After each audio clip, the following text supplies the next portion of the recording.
আমাদের রমাদানে সাধারণত যে সমস্ত ভুল ত্রুটিগুলো হয়, যেগুলোর কারণে আমাদের রমাদান সার্থক হয় না, অর্থবহ হয় না, রমাদানটা তার উদ্দেশ্যকে সফল করতে পারে না, বা আমরা রমাদানের যে আসল উদ্দেশ্য সেটি অর্জন করতে পারি না, যেই ভুলগুলোর কারণে এরকম 20টি ভুলের কথা আমরা আপনাদের সঙ্গে আজকে শেয়ার করতে চাই।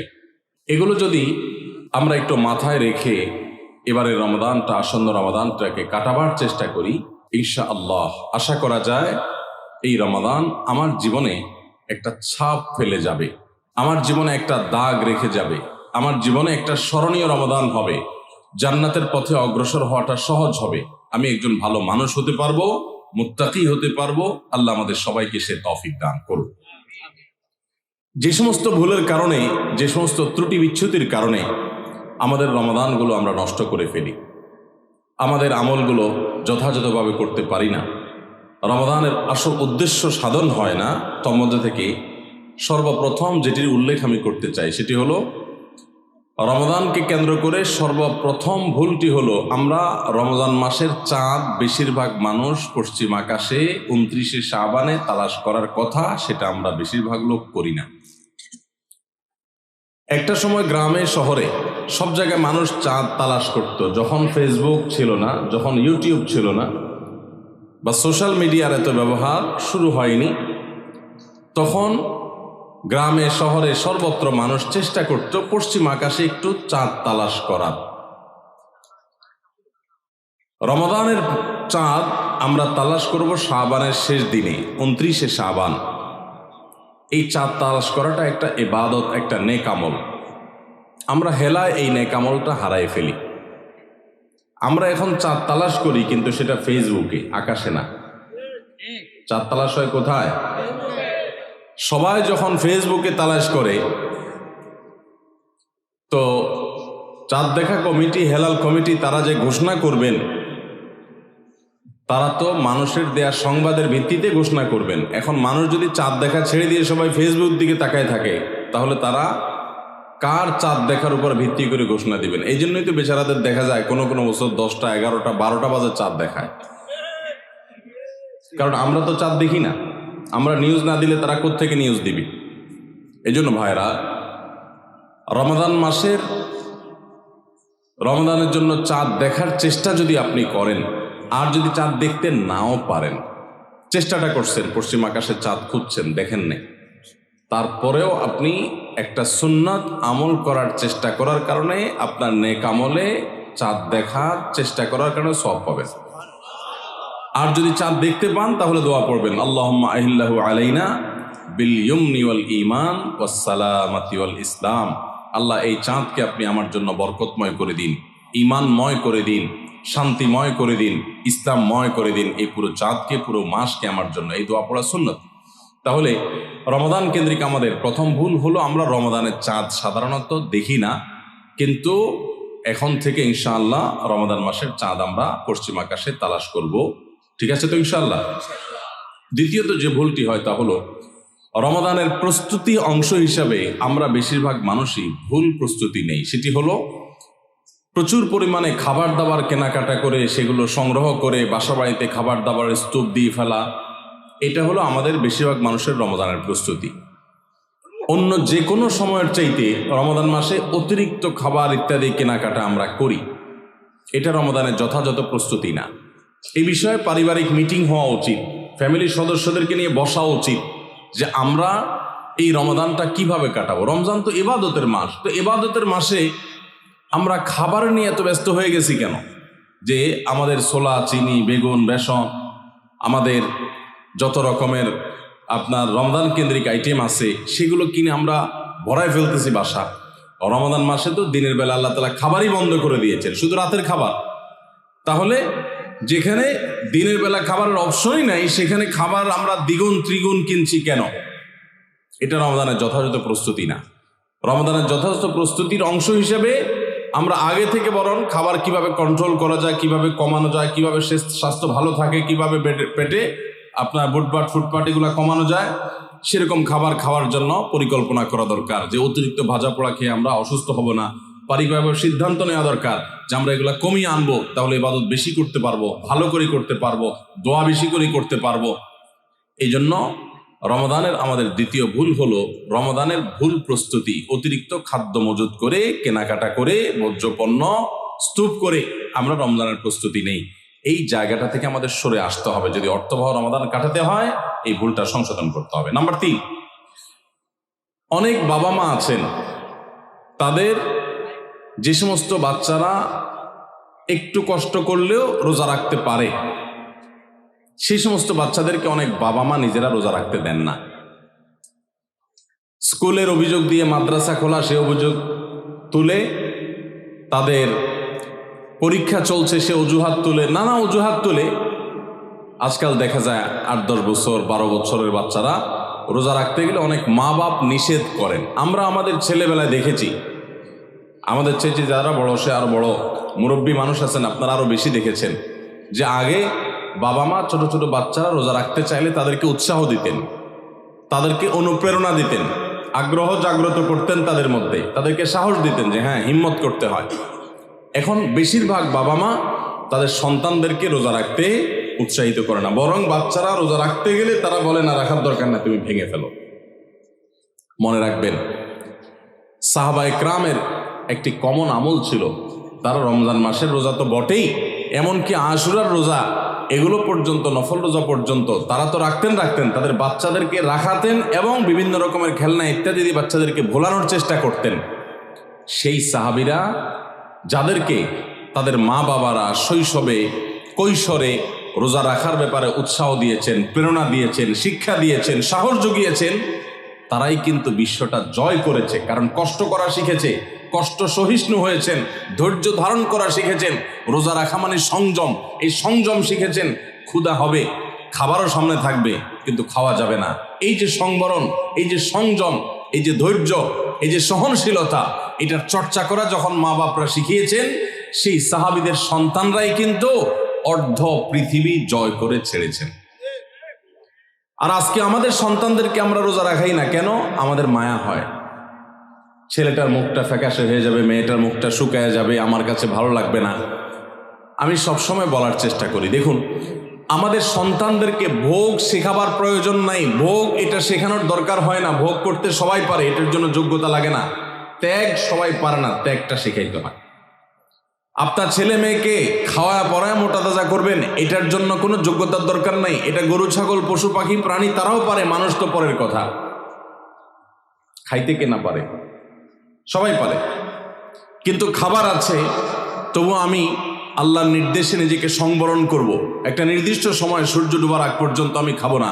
এই যে ধৈর্য, এই যে সহনশীলতা, এই যে আত্মনিয়ন্ত্রণ, এই যে কন্ট্রোল, এই জিনিসটা আপনার বাচ্চার জীবনে অনেক গুরুত্বপূর্ণ একটা ব্যাপার। এটা তার জন্য অনেক বেশি জরুরি, তার কারণ তার সারা জীবন সামনে পড়ে আছে। তার জীবনে যা চাইবে সে সব কিছু পাবে না, বহু কিছু তার চাওয়ার সাথে পাওয়ার মিল থাকবে না। তার জীবনে অনেক সংগ্রাম করতে হবে, অনেক ইচ্ছা বিরুদ্ধ বিষয় তার সামনে এসে দাঁড়াবে। তখন সে সংযমী হতে পারবে, আত্মনিয়ন্ত্রণ করতে পারবে, ধৈর্য ধারণ করা শিখতে পারবে। আপনি যদি তাকে রোজা শিখান, আপনি তাকে যদি সওম শিখান, আপনি যদি তাকে বিরত থাকা শিখান, আপনি যদি তাকে সংযমের এই ইবাদত শেখান, আর যদি শুধুমাত্র ভোগ শিখান, বাচ্চা মুখ দিয়ে বাইর করলো আর আপনি অস্থির হয়ে গেছেন তাকে দেওয়ার জন্য, চোখ দিয়ে কোনো দিকে তাকাইলো তো সে কেনার জন্য আপনি পাগল পড়া হয়ে গেছেন, এমনকি হালাল হারাম পর্যন্ত বাজ বিচার করছেন না। বাচ্চা যা চাচ্ছে তা দিচ্ছেন, যা চাচ্ছে না তাও দিচ্ছেন। এই যে ভোগবাদের ভিতরে নিজেও হাবুডুবু খাচ্ছেন, বাচ্চাকেও হাবুডুবু খাওয়াচ্ছেন। এর মাধ্যমে আপনার বাচ্চা কখনো যোগ্য মানুষ হবে না। আপনার বাচ্চা আর যা হোক, বিশ্বজয়ী সাহাবায়ে কেরামের সেই অনুসরণকারী বাচ্চা হতে পারবে না। তাদেরকে যদি আপনি সংগ্রাম শেখাতে চান, ভোর রাতে ঘুম থেকে জাগতে শেখান, ভোর রাতে উঠতে শিখান, আরামের ঘুম ছাড়া শেখান, আরামের কম্বল ত্যাগ করা শিখান। খাবার সামনে আছে, পানীয় সামনে আছে, ক্ষুধাও আছে, তৃষ্ণাও আছে, তারপরও সে খাবে না, এই সংযম শিখান। এরা দেখবেন পৃথিবীর নানা বাধার পাহাড় তারা ডিঙাতে শিখবে, নানা বাধার প্রাচীর তারা ডিঙাতে শিখবে, অতিক্রম করতে শিখবে। গোটা ইসলামটা আমাদেরকে কন্ট্রোল শিখায়। ভোগবাদী পৃথিবী আমাদেরকে শুধুমাত্র ভোগের উন্মাদনায় মাতাল হতে শিখায়, ইসলাম কন্ট্রোল করতে শিখায়। ভোগের উন্মাদনায় যখন মাতাল হয়ে যায় মানুষ, তখন তার দ্বারা পৃথিবীতে বড় কোনো কাজ করা সম্ভবপর হয় না। আজ গোটা পৃথিবীতে আমরা মুসলমানরা যেসব কারণে পিছিয়ে আছি তোর মধ্যে থেকে একটা হলো এটা যে আমরা ভোগবাদের হাবুডুবু খাচ্ছি, আমরা ইসলামের যে নিয়ন্ত্রণ, আত্মনিয়ন্ত্রণ করার চর্চা এবং এর ট্রেনিং, এর প্রশিক্ষণ পাওয়ার কথা সেটা আমরা নিচ্ছি না। রমাদান উপলক্ষে আমাদের বড় ভুল হলো যে আমরা নিজেরাও সিয়াম কি বলে সেটা বুঝার চেষ্টা করি না। রোজা কিন্তু আমাদের সাথে কথা বলে। রোজা বলে, দেখো তুমি রোজা রেখে তুমি পান করছো না, তোমার তৃষ্ণা আছে, রুমে কেউ নাই, ফ্রিজে ঠান্ডা পানি আছে, চাইলেই খাইতে পারো কিন্তু তুমি খাচ্ছ না। তোমার ঘরে কেউ নেই, পেটে ক্ষুধা আছে, আবার হাতের কাছে খাবারও আছে, তারপর তুমি খাচ্ছ না কেন? আল্লাহ নিষেধ করেছেন সেজন্য। তো এখান থেকে শিক্ষা গ্রহণ করে তোমার সামগ্রিক জীবনে আল্লাহর সমস্ত নিষিদ্ধ বিষয় থেকে বেঁচে থাকার যে ট্রেনিং এবং চর্চা সেটা তুমি গ্রহণ করবা, এই কথাই রোজা আমাদেরকে প্রতিনিয়ত বলে। তো এই জন্য রমাদান কেন্দ্রিক আমাদের একটা বড় ভুল হলো এই রোজার বার্তাটা আমরা নিজেরাও গ্রহণ করতে পারি না।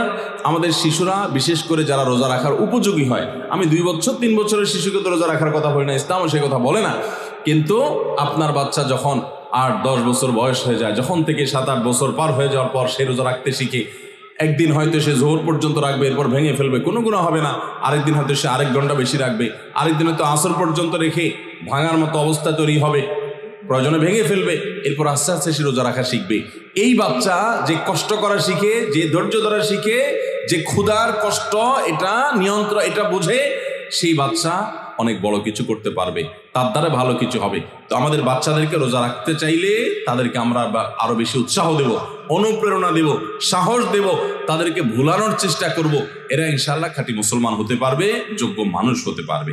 তাহলে রমজান কেন্দ্রিক আমাদের এই ভুলটা একটা বড় ভুল যে আমরা আমাদের সন্তানদেরকে দেখা যায় রোজা রাখার ব্যাপারে উৎসাহ দেই না, বরং অনেকে নিরুৎসাহ দেই। মনে রাখবেন, কোনো বাবা, কোনো অভিভাবক যেন বাচ্চাদেরকে নিরুৎসাহিত আমরা না করি। 4 নম্বর রমাদান কেন্দ্রিক আমাদের ভুল হলো, আমরা অনেকে মনে করি ভোর রাতে আমরা যখন সাহারি খাইতে উঠি, সাহারি খাওয়ার পর আমাদের মুখে রোজার নিয়ত করা লাগে। এটা আমরা অনেকে এখনো মনে করি, নাওয়াইতু আন আসুমা গাদান, এরপরে কি মিন শাহরি রমাদান। দেখছেন সবার পড়া পড়া মুখস্থ, মাশাআল্লাহ।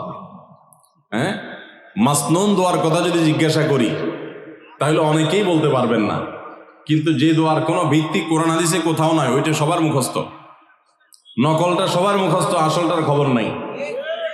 রমজান মাসে বা রমজানের বাইরে কোনো সময় রোজার নিয়ত মুখে উচ্চারণ করা, এই যে নাওয়াইতু আন আসুমা গাদান মিন শাহরি রমাদান, আরো কি কি আছে, এরকম কোন দোয়া পড়ার কথা কোরআন কিংবা হাদিসে কোনো নির্দেশ আমাদেরকে দেওয়া হয়নি। আপনি সাহারি খাইতে উঠছেন কি জন্য?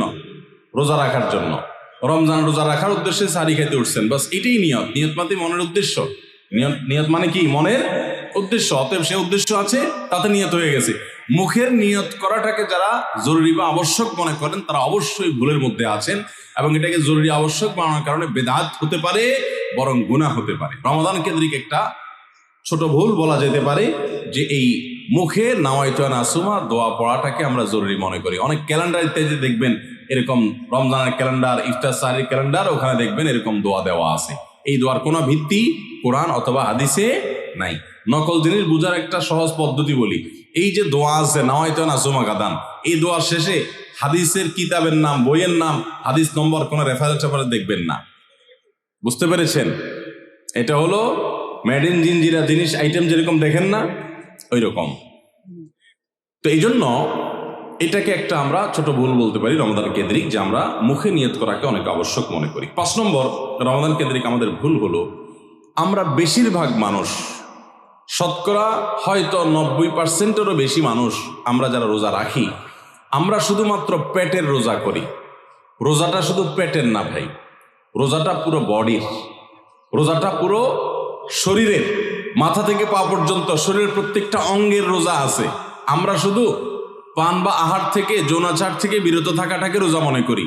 আপনি চোখ দিয়ে মোবাইলে হারাম জিনিস দেখলেন, যে মেয়েকে দেখা আপনার জন্য অ্যালাউড না, আপনি তার ছবি দেখলেন, ভিডিও দেখলেন, সেটা নাটকের নামে, সিনেমার নামে, কোনো ভিডিওতে, কোনো শর্ট ভিডিওতে, টিকটকে, কোনো জায়গায় আপনি দেখলেন, আপনি অনলাইনে অফলাইনে দেখলেন, তাহলে আপনার চোখের রোজা নষ্ট হলো। আপনার হাতের রোজা নষ্ট হবে যদি হাত দিয়ে কোনো গুনাহের কাজ করেন। পাও দিয়ে যদি কোনো অন্যায়ের পথে যান, পায়ের রোজা নষ্ট হবে।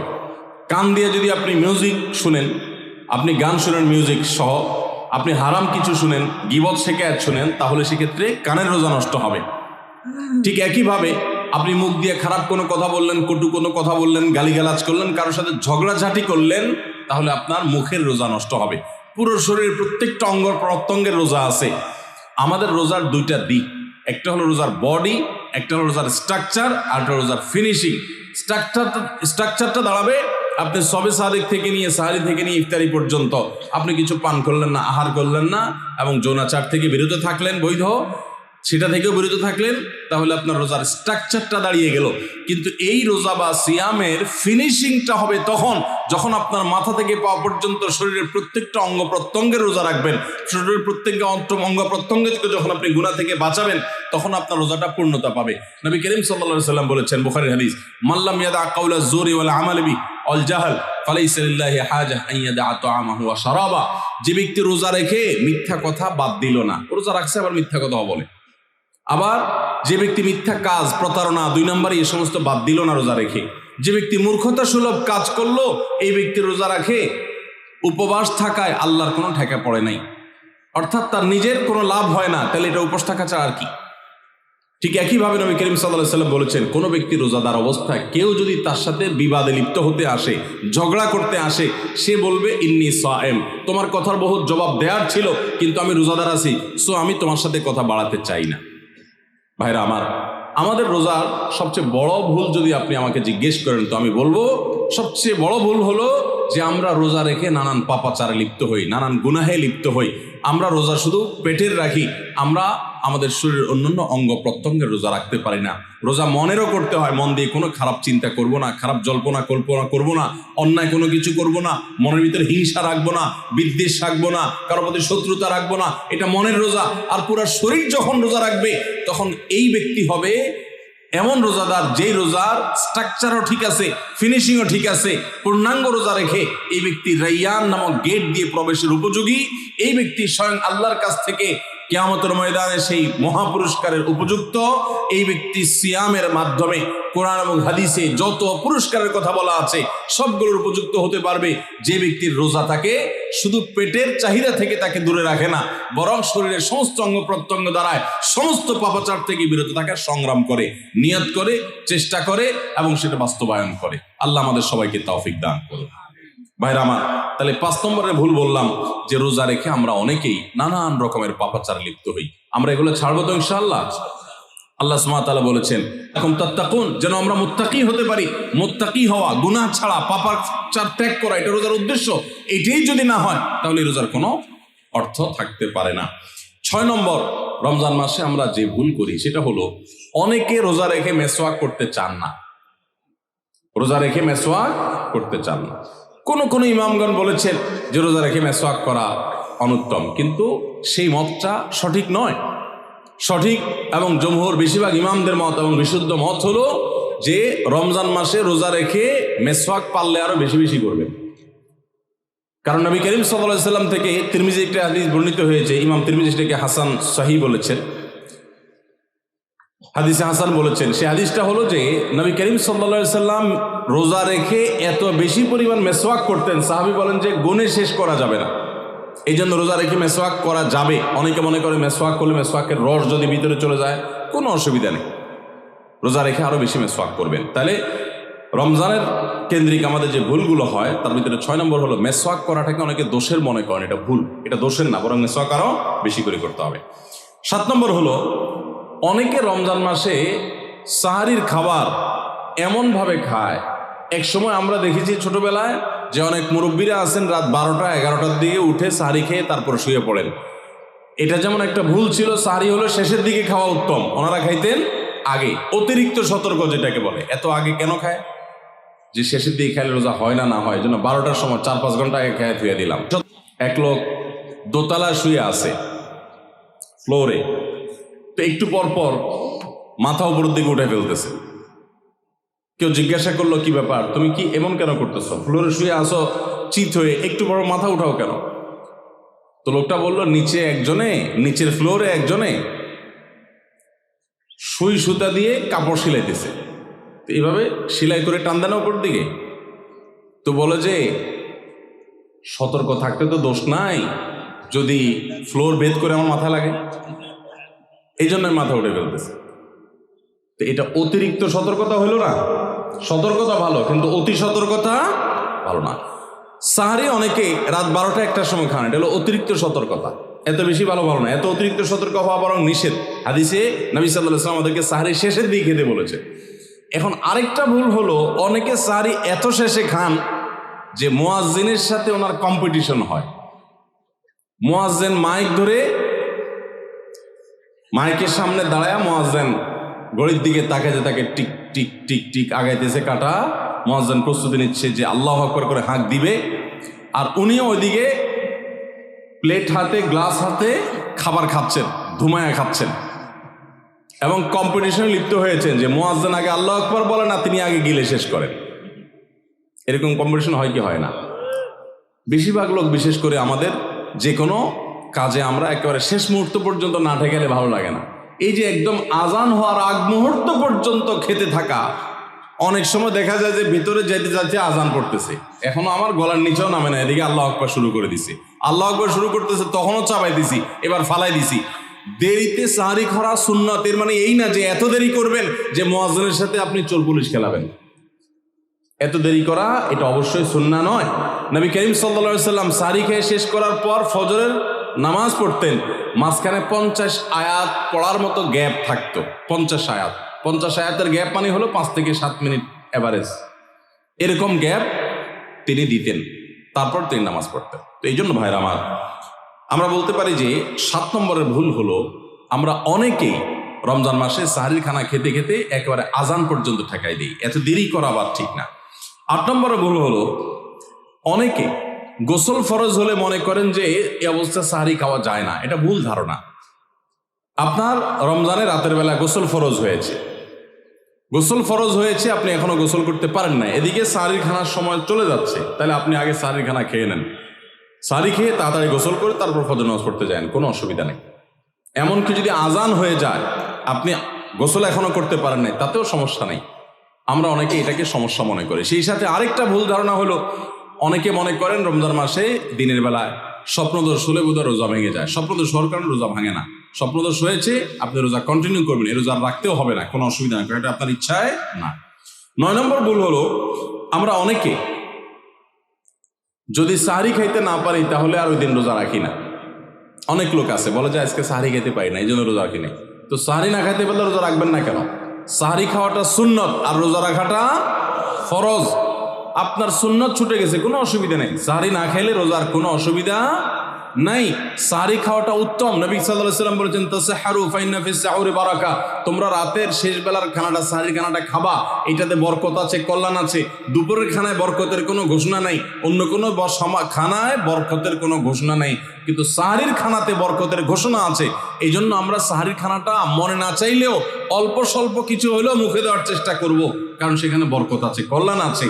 কিন্তু কোনো কারণে সাহারি মিস হয়ে গেছে, ঘুম থেকে উঠতে পারেন নাই, আজান হয়ে গেছে, তাহলে এই অজুহাতে রমজানের ফরজ রোজা না রাখার কোনো সুযোগ নাই। কষ্ট একটু বেশি হতে পারে ওই দিন, তাতে কিছুই হবে না, আমরা একেবারে মরে যাব না।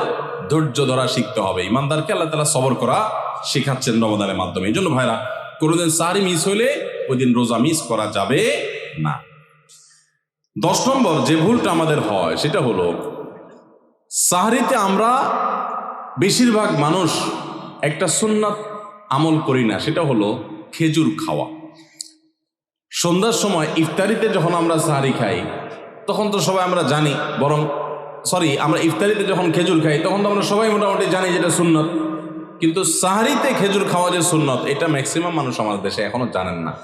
নবী করিম সাল্লাল্লাহু আলাইহি ওয়াসাল্লাম বলেছেন, নি'মা সাহুরুল মুমিনি আত-তামার, ইমানদারের সবচাইতে উত্তম সাহারি হলো খেজুর। আপনি ভাত খান, ডাল খান, গোশত খান, মাছ খান, যাই খান, 1 পিস খেজুর আপনি যদি অন্তত সাহারিতে খান, তাহলে এটার কারণে একটি সুন্নাত জিন্দা করার সওয়াব পাবেন। খেজুরে প্রচুর পরিমাণ এনার্জি, খাদ্য শক্তি থাকে, এটা আমাদের জন্য নানা দিক থেকে উপকারী হবে। এই জন্য ইফতারিতে আপনি খেজুর খাওয়ার কথা জানেন, অথচ হাদিসে শুধু ইফতারিতে না, সাহারিতেও খেজুর খাওয়ার নির্দেশনা দেওয়া হয়েছে। এই জন্য এটা একটা ভুল যে আমরা অনেকে সাহারিতে যে খেজুর খেতে হয় এটা জানি না। 11 নম্বর ভুল হলো, সাহারির সময়, ভোর রাতের সময়টা হলো দোয়া কবুলের সবচেয়ে মোক্ষম সময়। 24 ঘন্টার ভিতরে দোয়া কবুলের সবচেয়ে আদর্শ সময়, যে সময়ের দোয়া কবুলের সম্ভাবনা সবচেয়ে বেশি, সেটা হলো ভোর রাতের সময়টা। আল্লাহ সুবহানাহু ওয়া তাআলা ডেকে ডেকে বান্দার ক্ষমা ঘোষণা করেন, বিপদ আপদ দূর করেন, অসুখ বিসুখ দূর করেন। এই সময়টা হলো রাতের শেষ প্রহর, ফজরের আগের সময়টা, তাহাজ্জুদের সময়টা। 11 মাস ধরে আমরা নানা ব্যস্ততার অজুহাতে আমাদের তাহাজ্জুদ পড়ার সুযোগ হয় না, ভোর রাতে ওঠার সুযোগ হয় না। ভাইরা আমার, রমাদানের মাস, আপনি তো সাহরি খেতে প্রায় প্রতিদিনই উঠছেন। আপনার যেহেতু সাহরি খাওয়ার উদ্দেশ্যে উঠাই লাগে, তো আপনি কেন এই মাসে সাহরির সময়, ভোর রাতের এই সময়টাতে যখন আল্লাহর সাধারণ ক্ষমা ঘোষণা করেন, ওই সময়টাতে আপনি কেন শুধুমাত্র খেয়ে পড়ে আপনি মসজিদে চলে যাবেন ফজরের জন্য? অবশ্যই আপনি সাহরি খেতে উঠলে 2-5 মিনিট সময় বের করে বিশেষভাবে আল্লাহর কাছে দোয়ায় মনোনিবেশ করবেন। আমাদের একটা বড় ভুল হলো সাহারির এই সময়টাকে দোয়ায় আমরা মনোনিবেশ করি না। সম্ভব হলে 2 রাকাত নামাজ পড়েন, 4 রাকাত নামাজ পড়েন।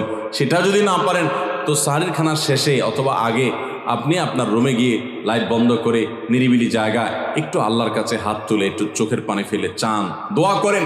দোয়ার এই সুযোগটা 11 মাস আপনি পান না, রমজান মাসে সাহারির উসিলায় পেয়েছেন, তো আপনি সেই সুযোগটা কেন হাতছাড়া করবেন? আমি বিনয়ের সাথে বলতে চাই, একজন মানুষের যেন আমরা এই সুযোগটা হাতছাড়া না করি। আমি পারতপক্ষে কোনোদিন এই সুযোগটা হাতছাড়া করি না ভাইরা। যেদিন কিছুই করতে পারি না, ওইরকম দোয়া করার সময় হয়তো নাই, কোনো কারণে দেরি হয়ে গেছে উঠতে উঠতে, ওই দিন খাইতে খাইতে মনে মনে দোয়া করার চেষ্টা করি, প্লেটটা ধুইতে ধুইতে দোয়া করার চেষ্টা করি। কারণ মুয়াজ্জিন ফজরের আজান যখন দেন, ওয়াক্ত যখন হয়, তার আগ মুহূর্ত পর্যন্ত আল্লাহ তাআলা দুনিয়ার আসমানে এসে তারপরে বান্দাকে ডেকে ডেকে বলেন, আল্লাহ মিন মুবতালান, তোমাদের মধ্যে কেউ কি অসুস্থ আছো, ফাআফিয়াহু, আমি তাকে সুস্থতা দান করব। আল্লাহ মিন মুস্তাগফিরিন ফাগফির লাহ, তোমাদের মধ্যে কেউ কি আছো ক্ষমা প্রার্থনাকারী, আমি তাকে ক্ষমা করে দিব। এভাবে ডেকে ডেকে আল্লাহ তাআলা দিতে থাকেন।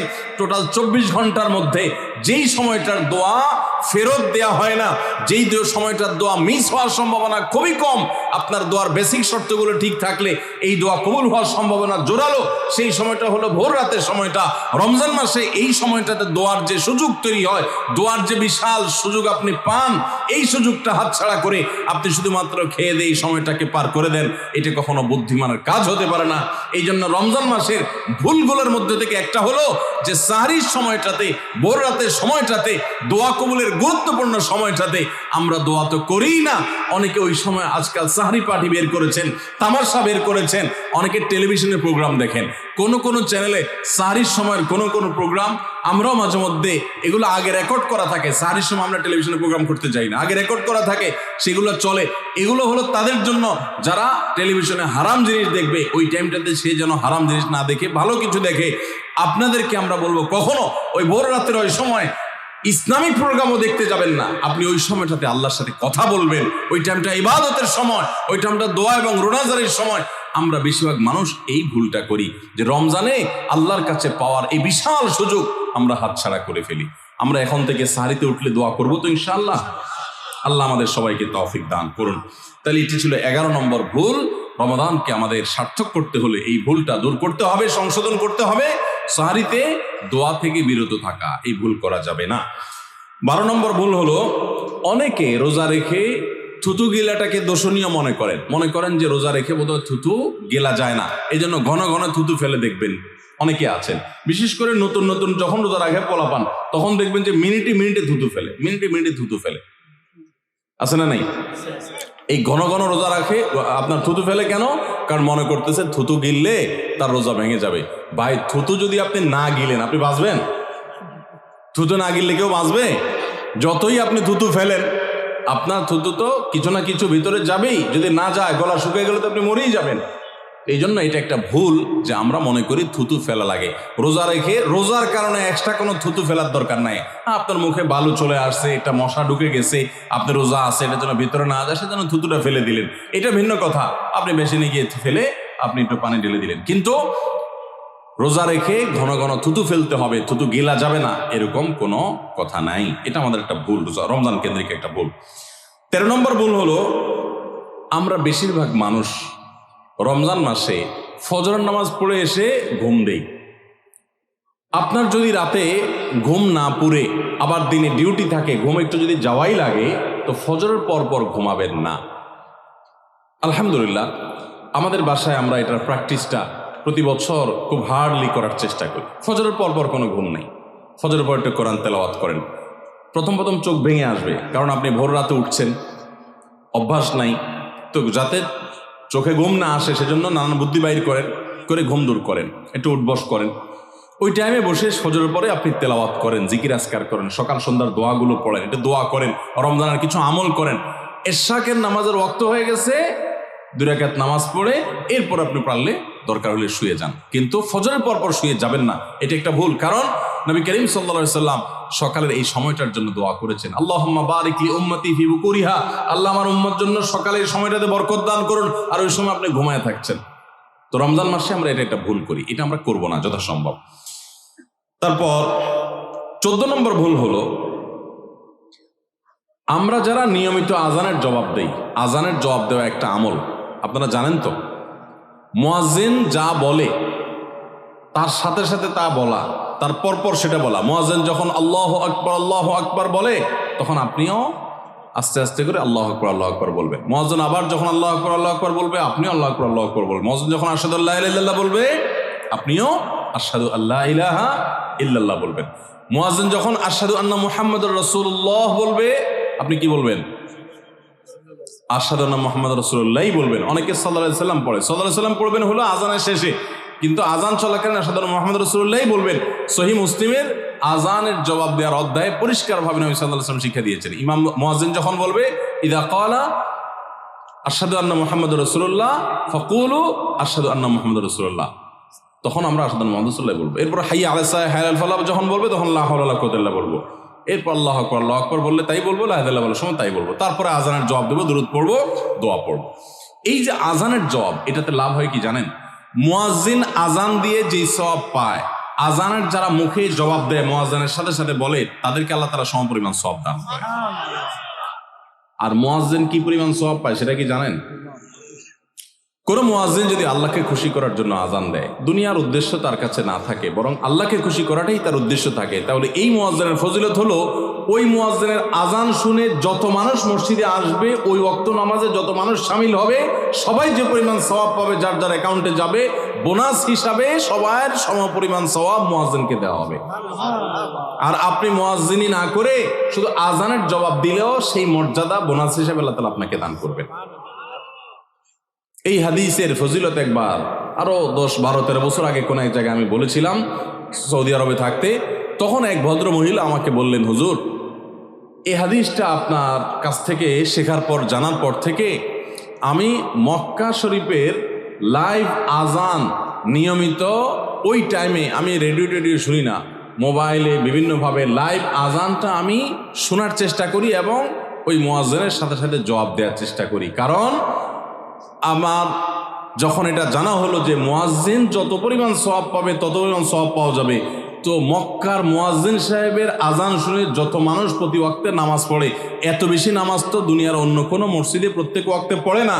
সো আমি লক্ষ লক্ষ মানুষের নামাজ পড়ার সময় সওয়াব মুয়াজ্জিনের পরিমাণ পেতে চাই, সেজন্য মক্কার লাইভ আজানটা আমি ফলো করি।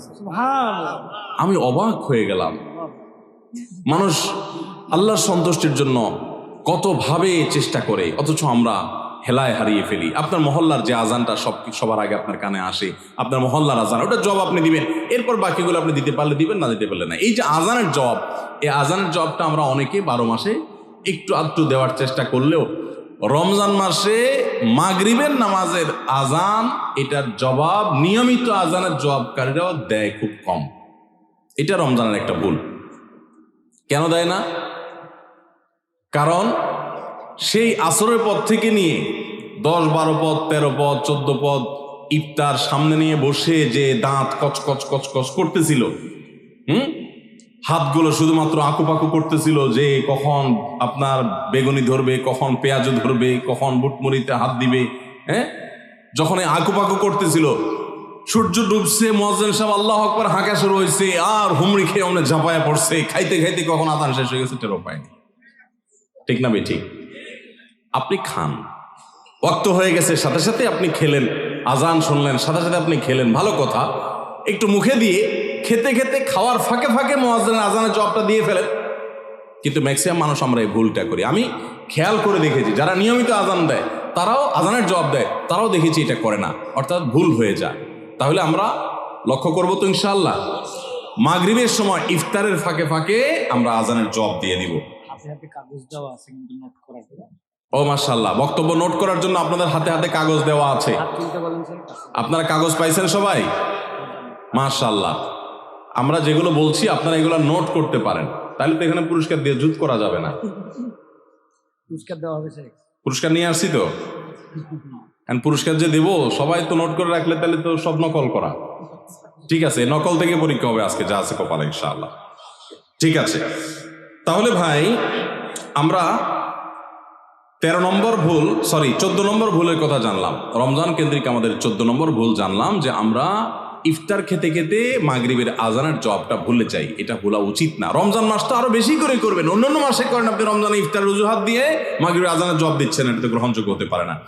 15 নম্বর আমাদের ভুল হলো আমরা তুফান মিল গতিতে তারাবি পড়তে পছন্দ করি। ঠিক না ভাই? ঠিক। আমরা চেষ্টা করি আমাদের মোবাইল যদি 4G গতি থাকে তারাবি যেন 5G হয়। সব কিছুতে স্পিড ভালো না, আপনার নেটের ক্ষেত্রে স্পিড যত বেশি হবে তত ভালো, বুঝলাম। তারাবির ক্ষেত্রে ওই তারাবির কোয়ালিটি বেশি হবে যেই তারাবি ধীরে সুস্থে হবে, আস্তে আস্তে হবে, শান্তভাবে হবে, বেশি সময় নিয়ে হবে। আমরা এখনো এত অজ্ঞানতার মধ্যে আছি ধর্মের ব্যাপারে যে আমাদের অনেক এলাকার মুসল্লিদেরকে আমি দেখেছি, এখনো দেখা যায় কম্পিটিশনে লিপ্ত হয়। এক এলাকার মুসল্লি ওনার এলাকার মুসল্লিরা দেখলে বলে, দোস্ত তোদের তারাবির কি অবস্থা? বলে যে দোস্ত ভালোই, তো নতুন হাফেজ নিয়োগ পাইছে তোদের এখানে, তারাবি কতক্ষণ লাগে? বলে দোস্ত 1 ঘন্টা 5 মিনিট। তো এবার আগের দোস্ত বলে যে বলস কি, আমার তো 55 মিনিটে শেষ। মানে খুব প্রাউড ফিল করতেছে যে আমাদের হাফেজ এত টুকর হাফেজ যে 55 মিনিটে শেষ করে ফেলা। শুনেন, হাফেজদের একটা গোমর বলি আপনাদেরকে। গোমরটা হইল হাফেজদের জন্য তাড়াতাড়ি পড়াটা অনেক সহজ, আস্তে পড়া এটা সব হাফেজ পারে না। বুঝতে পারছেন? যারা গাড়ি চালাইতে পারেন, ড্রাইভিং জানেন, তারা ভালো করে বুঝবেন গাড়ি জোরে চালাইতে খুব বেশি যোগ্যতা লাগে না, গাড়ি আস্তে চালানোর জন্য যোগ্যতা লাগে।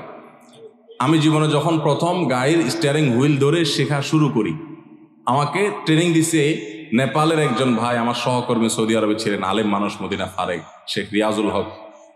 তো উনি আমাকে স্টিয়ারিং ধরে যখন আমি গাড়ি চালানো শুরু করছি, আপনারা যারা গাড়ি চালানো শিখাইছেন বা শিখতে দেখছেন দেখবেন, নতুন নতুন যারা ড্রাইভার হয় একদম বিসমিল্লাহ বলে মানুষ শুরু করে, যখন সাধারণত রাস্তাঘাট ফাঁকা থাকলে ভোরে এরকম সময় তো চালায়, তো তখন রাস্তা ফাঁকা পায়, আপনার স্ক্যালেটার চাপ দিলে গাড়ি ভোঁ ভোঁ করে দৌড়ায়, শান্তি লাগে, আরো জোরে চাপ দেয়, আরো জোরে দৌড়ায়, শান্তি লাগে। তখন দেখবেন পাশে থাকা লোক বলে আস্তে আস্তে, মানে বেশি জোরে, কারণ আপনি কন্ট্রোল করতে পারবেন না। তো আমাকে তখন আমার ওই ড্রাইভিং এর যে শিক্ষক ছিলেন সে ভাই আমাকে বললেন, যখন আমি মোটামুটি চালাতে পারি, অসুবিধা নাই, তখন উনি আমাকে বললেন আপনার জন্য এখন সবচেয়ে বড় টেস্ট হলো কত আস্তে চালাতে পারে, বিশেষ করে ম্যানুয়াল গিয়ারের গাড়ি যদি হয়, আর যদি পরীক্ষা হয় সবচেয়ে আস্তে চালানো, তো নতুন ড্রাইভার বেশিরভাগই ফেল করবে, কারণ আস্তে চালাতে গেলে একটু পরে স্টার্ট বন্ধ হয়ে যাবে, ব্যালেন্স রাখতে পারবে না। তো আমি দেখলাম ঠিক আমারও সে একই অবস্থা হচ্ছে, আস্তে তো পারি না। তো আমি বললাম যে ভাই আস্তে যে চালাইতে বলো তুমি, আস্তে তো চালাইতে পারতেছি না ভাই, জোরে তো ঠিকই পারি।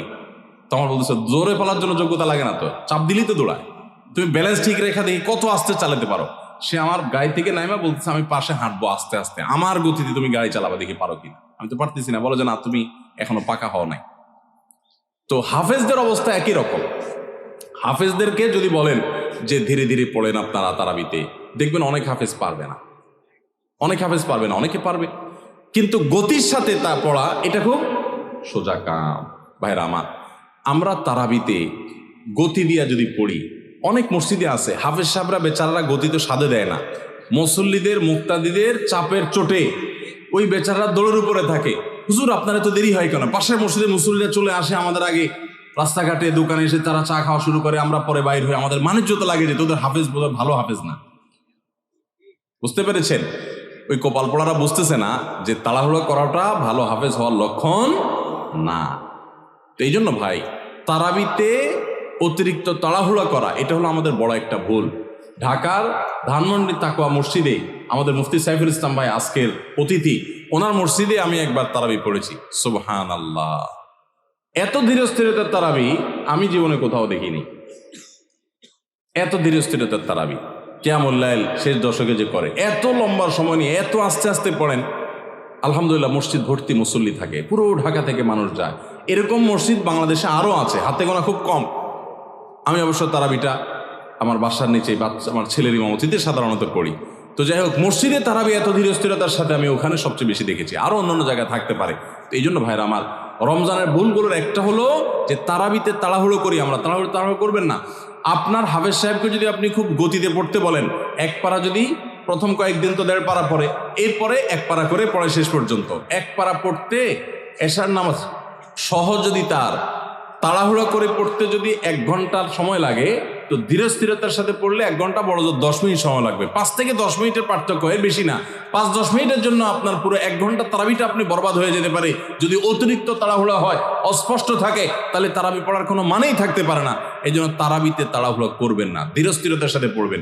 এবং এই বছর বিশেষ করে আমরা ওই যে তারাবির সালাতে কোরআনের বার্তা বইটা লিখেছি, এটার উদ্দেশ্য হলো তারাবি যাতে আপনার কাছে বোঝা মনে না হয়, তাড়াতাড়ি শেষ করে দিতে আপনার মনে না চায়, আপনি আগে থেকে একটু বইটা দেখে যাবেন যে আজকের তারাবিতে কি কি আছে, কোন নবীর ঘটনা আছে। যখন ওই আয়াতগুলো তেলাওয়াত করা শুরু করবে, তখন আপনি রিলেট করতে পারবেন, আপনার কাছে ভালো লাগে কাজ করবে, তারাবিটা আপনার কাছে বোঝা মনে হবে না। তাহলে 15 নম্বর ভুল হলো তারাবিতে তাড়াহুড়ো করা। আরেকটা বিষয় আছে, সেটা হলো তারাবির 4 রাকাত পর পর দোয়া পড়া। কি দোয়া জানো? আমি 2-3 শব্দ পারি, সুবহানাল মুলকি ওয়াল মালাকুতি, এতটুকু পারি। এরপরে কি আপনারা জানেন ভালো, যেহেতু কোরআন হাদিসে কোথাও পাই নাই, এই জন্য আমি তো জানি না, শুধু পাবলিকের মুখোমুখি শুনছে ছোটবেলা থেকে, কিন্তু বই বস্তু কোথাও পাই নাই কোরআন হাদিসে। তো এই জন্য তারাবির 4 রাকাতের পর পর এরকম দোয়ার কোনো কথা কোরআন বা হাদিসে নাই। 4 রাকাত পর পর সময় দেওয়া হয় কেন জানেন? এটা রেস্টের টাইম, যে 4 রাকাত পড়ছেন একটু রেস্ট করেন। আপনি তখন শুরু করছেন সুবহানাল মুলকি ওয়াল মালাকুতি, আরো রেস্ট আপনার নষ্ট হলো, তো এই জন্য তো আপনাকে সময় দেওয়া হয়নি। তো এই জন্য তারাবির এই ভুলগুলো আমাদের একটা ভুল রমজান কেন্দ্রিক। 16 নম্বর ভুল হলো মোবাইল, টেলিভিশন এবং এই জাতীয় ডিভাইসগুলোতে আমরা অনেকে গেমস ইত্যাদি খেলে সময় নষ্ট করি। কারণ দুপুরে খাবারের সময় কাজ নাই, অবসর থাকি, তো দেখা যায় মোবাইলে নষ্ট করে সময়। মহিলারা অনেক সময় রিমোট নিয়ে বসে টেলিভিশনের সামনে সময় নষ্ট করেন, অনেক সময় গেমস খেলে সময় নষ্ট করেন, অনেকে ঘুমায় থাকেন অতিরিক্ত। প্রবাস জীবনে অনেকে আছে ঘন্টায় ঘন্টা এভাবে সময় নষ্ট করেন, কারণ দুপুরে খাবার নাই, সকালের খাবার নাই, সময়গুলো কাজে লাগানোর সুযোগ পান না। তো এটা বড় ভুল। আপনার রমাদানের এই সময়গুলো অনেক দামি, এই সময়গুলো এভাবে নষ্ট করাটা আপনার রমাদানকে নষ্ট করার শামিল। এটা হলো 16 নম্বর ভুল। 17 নম্বর ভুল হলো ইফতারের সময় দোয়া করতে হয়, এটা আমরা জানি সবাই। ইফতার খেতে দোয়া আছে সেটাও জানি, বিসমিল্লাহ বলে ইফতার খেলাম, ইফতার খাওয়ার পর দোয়া পড়বো আমরা, জাহাবাজ জামা ও আফতারাতুল উরুক ওয়া সাবাতাল আজরু ইনশাআল্লাহ, অথবা আল্লাহুম্মা লাকা সুমতু আলা রিজকিকা আফতারতু। আমরা দোয়া এটা জানি সবাই, কিন্তু কেউ যদি ইফতার করায় তখন তার জন্য একটা দোয়া আছে, ওইটা আমরা ম্যাক্সিমাম মানুষ জানি না।